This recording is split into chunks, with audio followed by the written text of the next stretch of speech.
Sel. Kali ini saya akan menjelaskan sel hewan dan sel tumbuhan. Sebelum itu, saya akan menjelaskan apa itu sel. Sel merupakan kumpulan materi paling sederhana yang dapat hidup dan merupakan unit penyusun semua makhluk hidup. Sel mampu melakukan semua aktivitas kehidupan dan sebagian besar reaksi kimia untuk mempertahankan kehidupan berlangsung di dalam sel. Sel hewan. Sel hewan memiliki beberapa bagian sel, yaitu nukleus, lisosom, sitoplasma, vakuola, badan Golgi, dan retikulum endoplasma. Nukleus merupakan suatu struktur berbeda di dalam inti sel eukariot yang berperan dalam merakit ribosom, perubahan RNA transverse, dan merasakan tekanan seluler. Nukleus terdiri dari RNA dan protein yang terbentuk di sekitar daerah kromosomon tertentu. Lisosom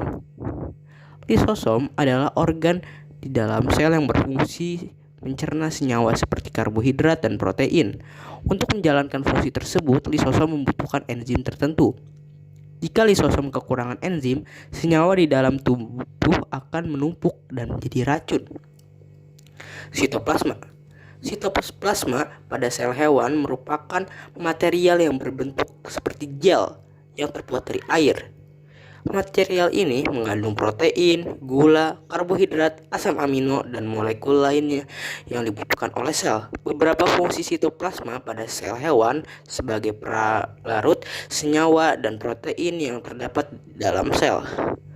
Vakuola pada hewan berfungsi sebagai tempat menyimpan zat makanan seperti amilum dan gula. Badan Golgi adalah organel yang dikaitkan dengan fungsi ekskresi sel. Retikulum endoplasma merupakan suatu jaringan kantong yang berfungsi bagi manufaktur. Hal ini akan berhubungan dengan selumbung nukleus berlapis ganda. Fungsi retikulum endoplasma juga termasuk pada pengolahan dan pengangkutan berbagai jenis senyawa kimia. Kemudian, saya akan menjelaskan sel tumbuhan. Sel tumbuhan mempunyai beberapa bagian, yaitu nukleus, badan Golgi, vakuola, sitoplasma, ribosomes, retikulum endoplasma, membran, mitokondria, dan kloroplas. Nukleus adalah sebuah struktur terikat tanpa membran yang terdiri dari protein dan asam nukleat dalam inti sel. Badan Golgi. Fungsi badan Golgi adalah memperbaiki membran sel serta memiliki peran penting dalam pengolahan hasil sintesis oleh Re. Vakuola mempunyai beberapa fungsi pada sel tumbuhan, di antaranya berperan dalam turgiditas dan bentuk sel, tempat penyimpanan dan penimbunan sebagai lisosom, dan membantu proses homeostasis. Sitoplasma. Fungsi utama sitoplasma adalah sebagai media atau wadah bagi organel-organel sel yang dibutuhkan oleh sel dan inti sel. Ribosomes pada sel tumbuhan adalah sebagai tempat berlangsungnya sintesis protein. Retikulum endoplasma adalah organel yang merupakan bagian dari sel eukariot dan memiliki peranan yang sangat penting.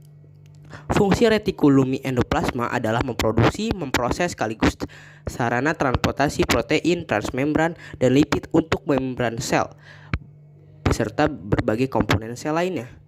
Membran sel pada tumbuhan sangat penting, berperan sebagai pelindung dan jalan lalu lintas transportasi berbagai molekul masuk ke dalam dan keluar dari sel.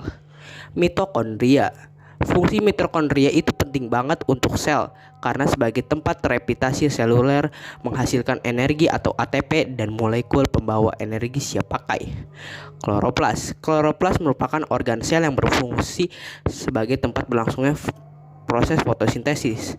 Di sini kloroplas menyediakan tempat-tempat untuk proses aktivitas fotosintesis. Sekian dari saya, terima kasih.